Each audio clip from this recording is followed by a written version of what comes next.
हेच करतात तर आम्ही काय गोट्या खेळतो का? इतकेच नाही तर केंद्र सरकारकडून किती निधी आणला?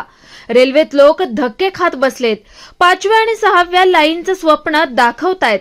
ते खासदार आहेत असा पलटवार मनसे आमदार राजू पाटील यांनी कल्याणचे खासदार श्रीकांत शिंदे यांच्यावर केलाय. डोंबिवलीत आयोजित आगरी महोत्सवादरम्यान खासदार शिंदे यांनी विरोधकांवर बोलताना असं भाष्य केलं की मी कामं केली आहेत. छाती ठोकून सांगू शकतो, विरोधकांनी काय कामं केली आहेत ती दाखवावी. खासदार शिंदे यांच्या विधानानंतर मनसे आमदार राजू पाटील यांनी पलटवार केलाय. सर्व कामे त्यांनी केली तर आम्ही काय गोट्या खेळतो का असे प्रतिउत्तर दिलंय. मनसे आमदार पाटील यांनी सांगितलं की पॉकेट मनी काढण्यासाठी विकास कामे केली जात आहेत. जी कामे सोयीची होती ती कामे केली आहेत. नागरिकांना विश्वासात घेऊन कामं केलेली नाहीत. जी कामे नागरिकांना अपेक्षित होती त्यांची कामे करण्यात आलेली नाहीत. त्यामुळे काल डोंबिवली MIDC निवासी भागातील नागरिकांनी मूक आंदोलन केलंय.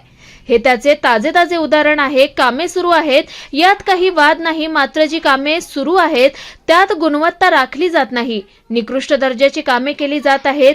एकीकडे रस्त्याचं काम सुरू असताना त्याच रस्त्याला खड्डे पडतायत. यावरून सुरू असलेल्या कामाची गुणवत्ता किती निकृष्ट दर्जाची आहे हेच उघड होत आहे. मोठं गाव ठाकुर्ली मानकोली खाडी पुलाचे अलाइनमेंट बदलण्यात आलेत. पलावा जंक्शन उड्डाणपुलाचं काम पूर्णत्वास आलं नाही.